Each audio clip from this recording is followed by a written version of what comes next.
কারি কারি bundle bundle টাকা ছেড়ে আমার জামাইকে নিয়ে আসবে। সাজ্জাদ বুড়ির নাতি, সে চট্টগ্রামের শীর্ষ সন্ত্রাসী, নাম্বার 1 সন্ত্রাসী হিসেবে।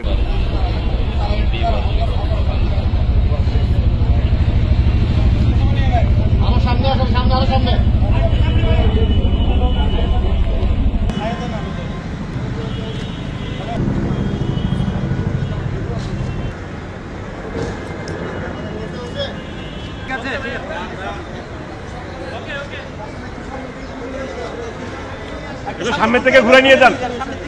সাজ্জাদ বুড়ির নাতি, সে চট্টগ্রামের শীর্ষ সন্ত্রাসী, নাম্বার 1 সন্ত্রাসী হিসেবে পরিচিত। তাকে গ্রেপ্তারের জন্য আমরা দীর্ঘদিন থেকে চেষ্টা চালিয়ে যাচ্ছি, কিন্তু সে অত্যন্ত কৌশলী ছিল এবং বিভিন্ন ওয়েতে অর্থাৎ গ্রেপ্তার এড়িয়ে যাচ্ছিলেন। এবং শুধু আমরা না, চিটাগং জেলা পুলিশও তাকে গ্রেপ্তারের জন্য সোচ্চার ছিল, যার কারণে আমাদের উদ্দেশ্য ছিল এবং তাকে গ্রেপ্তার করতে পারলে আমাদের চট্টগ্রামের সন্ত্রাসবাদ, চাঁদাবাজি, জমি দখল, অনেকগুলো অপরাধ কমে যাবে বলে আমরা বিশ্বাস করি। যার লক্ষ্যে পুলিশ কমিশনার জনাব হাসিব আজিজ স্যার তাকে গ্রেপ্তারের লক্ষ্যে পুরস্কার ঘোষণা করেছিলেন। ঢাকার বসুন্ধরা সিটি থেকে চট্টগ্রাম মেট্রোপলিটন পুলিশের একটি বিশেষ সিভিল টিম কর্তৃক গ্রেপ্তার হয়। অবস্থান বসুন্ধরা সিটিতে আসে নিশ্চিত হয়ে কমিশনার স্যারের অনুমতি সাপেক্ষে আমাদের সিএমপি বিশেষ সিভিল টিম তাকে সেখানে বসুন্ধরা সিটি আমরা প্রেরণ করি। সিভিল টিম ঘটনাস্থলে উপস্থিত হয়েই যা সাধারণ জনগণের সহযোগিতায় তাকে বসুন্ধরা সিটি থেকে গ্রেপ্তার করতে সক্ষম হয়। আপনারা জানেন তার বিরুদ্ধে সিএমপির এবং চট্টগ্রাম জেলার বিভিন্ন থানায় মোট 16টি মামলা রয়েছে। আমরা কোনো সন্ত্রাসীর কোনো রাজনৈতিক পরিচয় আমরা সম্বন্ধে আমরা অবগত নয়। সন্ত্রাসী সে যেই রাজনৈতিক সংগঠনের হয়ে থাকুক না কেন। হ্যাঁ, আমার জামাই গতকালকে রাতে অ্যারেস্ট হয়েছে। এটা নিয়ে তো হাই উল্লাস করার কিছু নাই, ঠিক আছে? মামলা যখন আছে অ্যারেস্ট হবেই।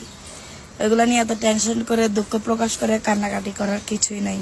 আপনারা যারা ভাবতেছেন আমার জামাই অ্যারেস্ট হয়েছে আর কোনোদিন বের হবে না, ওদের জন্য এক বালতি সমবেদনা। আমরা কারি কারি বান্ডিল বান্ডিল টাকা ছেড়ে আমার জামাইকে নিয়ে আসবো।